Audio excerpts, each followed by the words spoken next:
আলাইকুম। রাখি কিচেনের পক্ষ থেকে আপনাদেরকে জানাই আন্তরিক শুভেচ্ছা এবং অভিনন্দন।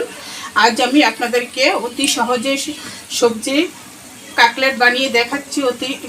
একটা গাজর দিয়ে আর একটা আলু দিয়ে কিভাবে অতি সহজে বাসায় কাটলেট বানানো যায়। এবারে প্রথমে আমি আলু এরকম গ্রেট করে রাখা বড় সাইজের 2টা আলু গ্রেট করে রেখেছি। নিয়েছি এই বাটিয়ে 1 বাটি গ্রেট করে রাখা। এর সাথে পেঁয়াজ কুচি বড় বড় 2টা দিয়ে দিচ্ছি, দিয়ে পরিমাণ মতো লবণ, ভালো করে মেখে নিচ্ছি।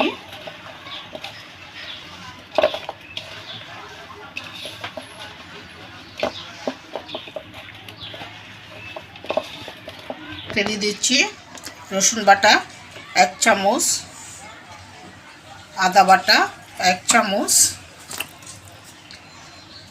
লাল মরিচের গুঁড়া ছোট চামচের 2 চামচ পরিমাণ, হলুদ গুঁড়া 1 চামচ, আর দিয়ে দিচ্ছি ধনিয়ার গুঁড়া 1 চামচ,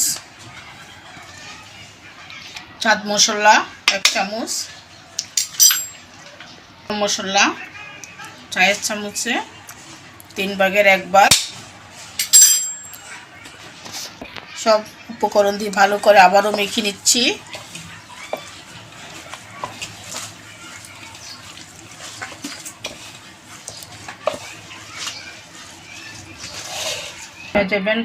আর দিয়ে দিচ্ছি মেজারমেন্ট কাপে 2 ভাগে 1 ভাগ কর্নফ্লাওয়ার। আপনাদের বাসায় চালের গুঁড়া থাকলে আপনারা চালের গুঁড়াটাও মেশাতে পারেন। দিয়ে আর হাফ চামচ, হাফ কাপ, এই কাপে হাফ কাপ দিয়ে দিচ্ছি। আবার আরেকটু ভালো করে মেখে নিচ্ছি। ব্রেড ক্রাম্ব দিয়ে দিচ্ছি মেজারমেন্ট কাপে 2 ভাগের 1 ভাগ পরিমাণে 2 কাপ। দিয়ে আমি আরেকটু ভালো করে মেখে নিচ্ছি।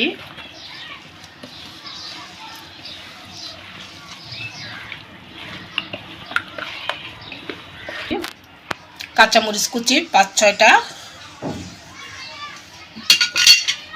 দিব, চিনি 4 চামচে 2 চামচ পরিমাণ, আর দিয়ে দিচ্ছি বেকিং পাউডার 1 চামচ। দিয়ে এর সাথে আমি একটা ডিম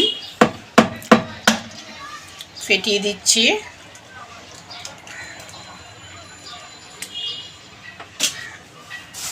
দিয়ে দিচ্ছি ধনেপাতা কুচি,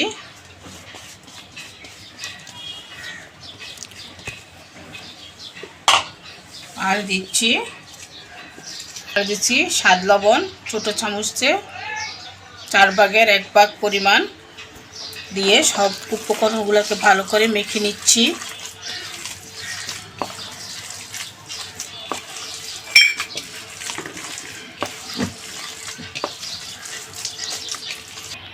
সব উপকরণ দিয়ে ভালো করে মেখে নিয়ে এই পর্যায়ে আমি হাতে একটু তেল মাখিয়ে নিয়েছি। দেখেন আমার কাটলেটের আটাটা আমি এরকম করে নিয়েছি, এরকমভাবে করে নিয়েছি। আপনারা আমার মতো এরকম করে এরকম হাতে নিয়ে এরকম কাটলেট আকারে গোল করে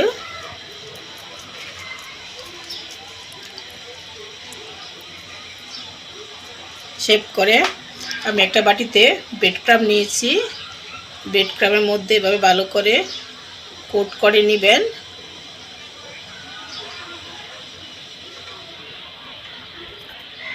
কোট করে নিয়ে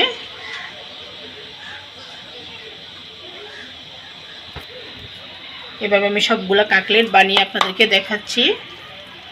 দেখেন বন্ধুরা, আমি এভাবে সবজির কাটলেটগুলো বানিয়ে নিচ্ছি। এই পর্যায়ে আমি চুলাতে একটা পাইপ্যানে তেল গরম হওয়ার জন্য বসিয়ে দিচ্ছি। তেলটা আমার গরম হয়ে গেছে। আমি কাটলেটগুলা তেলের মধ্যে আস্তে আস্তে করে দিয়ে ভেজে নিব।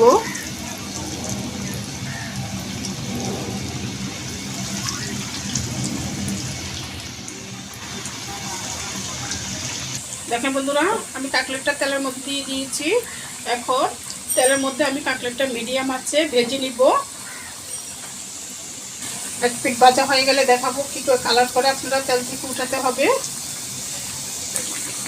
দেখেন বন্ধুরা, আমার এক পিঠ কাটলেট ভাজা হয়ে গেছে। এরকম লাল লাল করে আমি ভেজে নিয়েছি। আরেক পিঠ উল্টিয়ে দিচ্ছি। এভাবে মিডিয়াম আছে আপনারা আস্তে আস্তে কাটলেটটা ভেজে নেবেন।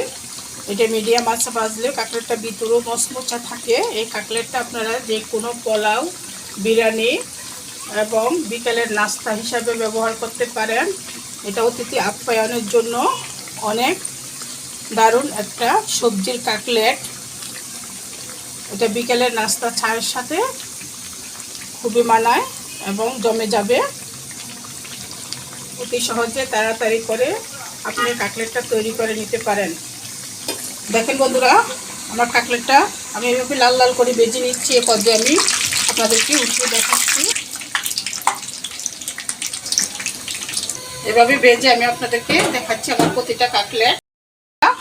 আমি সবগুলা কাটলেট ভেজে নিয়েছি এবং আমার কাটলেটটা অনেক মুচমুচে হয়েছে। আমি আপনাদেরকে ভেঙে দেখাচ্ছি। এই যে মুচমুচে হয়েছে কিভাবে বোঝাবো, আমি আপনাদেরকে বোঝাচ্ছি। এই যে আমার কাটলেটটা কতটা মুচমুচে হয়েছে দেখছেন বন্ধুরা। শব্দ শুনলে বোঝা যায় যে কাটলেটটা কতটা মুচমুচে। আর আমি ভেঙে দেখাচ্ছি ভিতরটা কেমন হয়েছে। এই যে ভিতরটা কতটা সুন্দর হয়েছে। আশা করি আপনারা যদি আমার ভিডিওটা প্রথম থেকে লাস্ট পর্যন্ত দেখেন তাহলে বুঝতে পারবেন আমি এই সবজির কাটলেটটা কিভাবে বানিয়েছি। এই কাটলেটটা অতিথি আপ্যায়নে বিকালে চায়ের সাথে এবং পোলাও, বিরিয়ানির সাথে খাওয়া যায়। এটা বানানো খুবই সহজ এবং অনেক তাড়াতাড়ি হয়ে যায়। আমার ভিডিওটা প্রথম থেকে লাস্ট পর্যন্ত দেখে আপনারা ভালো করে দেখে নিলে বুঝতে পারবেন অতি সহজে এত তাড়াতাড়ি একটা সবজির কাটলেট। এটা মাছের চেয়ে কোনো অংশে কম নয়। আমার এই ভিডিওটি যদি ভালো লেগে থাকে তাহলে অবশ্যই আমাকে একটা লাইক, শেয়ার, কমেন্ট করবেন। আর কাটলেটটা বানিয়ে বাসায় খেয়ে আমাকে কমেন্টে জানাবেন কেমন হয়েছে। আর অবশ্যই আমার চ্যানেলটাকে একটা সাবস্ক্রাইব করবেন। এই বলে আমি বিদায় নিলাম। আসসালামু আলাইকুম।